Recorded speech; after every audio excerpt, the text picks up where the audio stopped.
నువ్వు చేసే పనులు, నువ్వు ఇతరులతో ఎలాగ ఉన్నావు, నీ బ్రతుకులో నువ్వు ఎలాగ ఉన్నావు, నీ దేహంతో నువ్వు ఎలాగ ఉన్నావు, నీ జీవిత కార్యాలు నువ్వు ఎరిగి ఉన్నావా? Do you even understand what is happening? ఎందుకంటే ఈ బిజీ వరల్డ్లో మనుషుడికి ఎట్లా అవుతుందంటే ఏమి గ్రహించుకోవడానికి టైం లేదండి. టైం లేదు, ప్రతిదానికి టైం లేదు. అపవాది జీవితంలో చేసే కార్యాలన్నీ చూసినప్పుడు టైం లేదు. స్నానం చేసుకోవడం కూడా టైం లేదు, పలుగుతో అంతా కూడా టైం లేదు.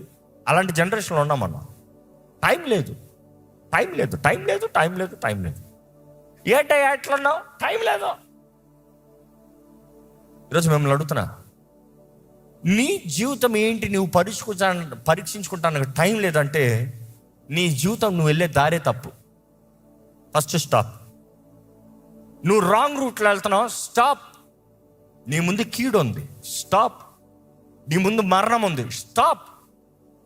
పరీక్షించుకో, నా బ్రతుకు ఏమవుతుంది? తిరిగి చూడు, నీ బ్రతుకులో ఏమైంది చూడు. ఇన్ని సంవత్సరాలు ఏం చేశా? దేవుడికి సమర్పించుకున్నానా? సమర్పించుకున్నా నేను దేవుని చిత్త ప్రకారం జీవిస్తున్నానా? దేవుని చేతిలో సాక్రిఫైస్ చేసుకున్నాను అంటున్నాను. ఆమె రియలే సాక్రిఫైస్? నువ్వు బలిగా కాకుండా నువ్వు బలార్పణగా మారలేవు. బలిగా నువ్వు మౌనిగా వస్తేనే కానీ నిన్ను దేవుడు అంగీకరిస్తానికి లేదు. ఈరోజు మనం పరీక్షించుకోవాలి, వాట్ మై లైఫ్, నా జీవితం ఏంటి, నా పరిస్థితి ఏంటి, నా స్థితిగతులు ఏంటి, నేను చేసినవి ఏంటి. ఈరోజు చాలామంది అనొచ్చు, నాకు ఉద్యోగం ఉంది, నాకు అది ఉంది, నాకు ఇది ఉంది. జాగ్రత్త జాగ్రత్త జాగ్రత్త. దేవుడు దయ చూపిస్తున్నాడు కాబట్టి, కరుణ చూపిస్తున్నాడు కాబట్టి, కృప చూపిస్తున్నాడు కాబట్టి ఇంకా ఉంది. అలాగనే వెళ్ళిపోతాడు అనుకోవద్దు, అలాగనే వెళ్ళిపోతాడు అనుకోవద్దు. Just because you see little success does not mean complete success. పోయిన వారం చెప్పాడు, దాని ముందు వారం చెప్పాను, మరలా చెప్తున్నాను. దేవుడి నీ జీవితంలో ఆయన చిత్తాన్ని తెలియజేయచ్చు, ఆ చిత్త ప్రకారం నువ్వు అడుగు తీయచ్చు, కానీ ఆయన చిత్తాన్ని ఓవర్ రైట్ చేయొద్దు. If you override you will see destruction, ruining, curse, శాపం. ఈరోజు శాపం అన్న మాట విశ్వాసాలకు అసహ్యం. ఎందుకంటే దేవుడు శపించాడండి, అవునా? ఆయన శపిస్తానికి కూర్చొని బిడ్డలారా నాశనం అవ్వంటారా అని చెప్పరు. ఒక్క తెగులు వస్తుంది, పోతా ఉంటావు. బైబిల్ చదివి చూడండి. ఆయన ఇదిగో వార్నింగ్ ఇస్తాడు. ఇదిగో ఇట్లా అయ్యావా, చేస్తా కూర్చుని ఉంటే కనికరం చూపిస్తున్నాడు దేవుడు, వెయిట్ చేస్తున్నాడు, జాలి చూపిస్తున్నాడు, దయను చూపిస్తున్నాడు. But you still neglect. Too late అంటాడు దేవుడు. మెనే టేకే లో పారసిన్. ఏంటి ఆ మాటకు అర్థం? త్రాసులో తోచగా నువ్వు తక్కువగా కనబడతావు. అక్కడ టైం అవ్వలే, ఇదిగో పలానా రోజు జడ్జిమెంట్ అని చెప్పలే.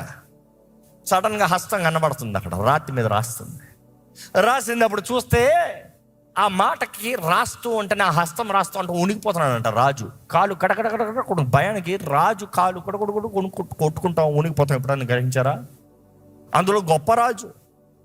అక్కడ చూసినప్పుడు దేవుడు అంటున్నాడు, దానిలో చెప్తున్నాడు, మెనే టెక్కేలో పారేసిన త్రాసులో తోల్చగా నువ్వు తక్కువగా కనబడ్డావు.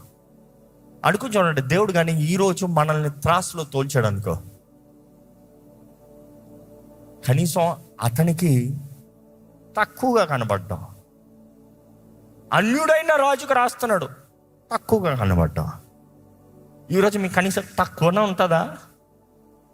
అసలు త్రాసులో ఏముందిరా బాబు నేను తోడుస్తానికి?